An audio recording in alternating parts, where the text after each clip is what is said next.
میرے آقا صلی اللہ تعالی وسلم مریض سے اس کی بیماری کے بارے میں پوچھتے، لیکن اتنا لمبا چوڑا نہیں پوچھنا کہ وہ بیچارہ ڈاکٹروں کے سارے پروانے آپ کو دکھائے. کہیں جاتے ہیں ہاں جی آپ بیمار کیسے ہو، ٹیسٹ کہاں سے کرائے، کون سی لیبارٹری سے گئے، کس کس ڈاکٹر کو چیک کرایا.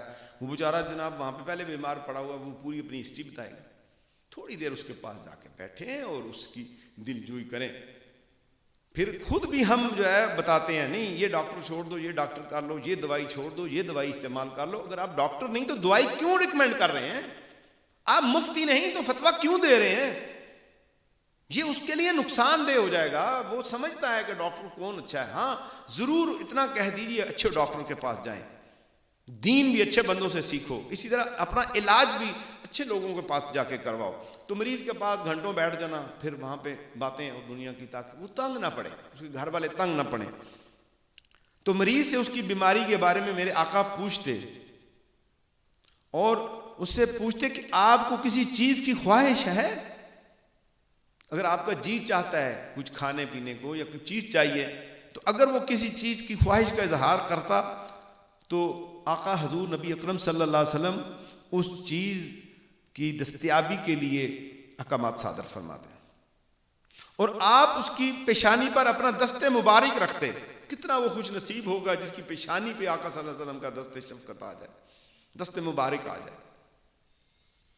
اور بعض اوقات اس کے سینے پہ ہاتھ رکھتے اور اس کے لیے دعا فرماتے، نیز اسے بتاتے کہ اس کی بیماری میں اس کے لیے کیا چیز نفع بخش ہے.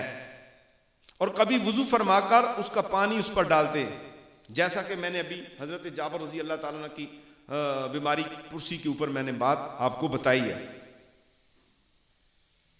اور جو ہے بعض دفعہ یہ فرماتے کہ یہ تمہاری بیماری کفارہ اور پاکیزگی کا باعث ہے، فکر نہ کرو، اس کی وجہ سے تمہارے گناہ معاف ہو رہے ہیں، یہ کفارہ ہے تمہارے گناہوں کا، تمہیں پاکیزگی مل رہی ہے، تمہارا دل صاف ہو رہا ہے. اس طرح کے ان کو پرمغز اور تاثیر والے الفاظ استعمال کرتے، محبت بھرے. اور حضرت عائشہ رضی اللہ تعالیٰ عنہ فرماتی ہیں کہ حضور صلی اللہ علیہ وسلم کسی مریض کی بیمار پرسی کرتے تو اپنا دست مبارک اس کی تکلیف والی جگہ پر رکھتے، فرماتے بسم اللہ، اللہ کے نام سے. تو اس طرح اور بھی بہت سی دعائیں جو ہیں وہ آپ سے ہمیں ملتی ہیں. تو علاج سمجھدار بندے سے، پھر یہ تیمارداری تو پتہ چل گئی کہ تیمارداری کرنی ہے، پھر علاج بھی ہم نے جو ہے وہ اچھا ڈاکٹر تلاش کرنا ہے. یہ ڈاکٹر بھی اچھا ہو، وہ اللہ پہ اس کا بھروسہ ہو، حضور صلی اللہ علیہ وسلم کا عشق اس کے پاس ہو. اگر ایسا ڈاکٹر ملے جو قرآن و سنت کا پابند ہو،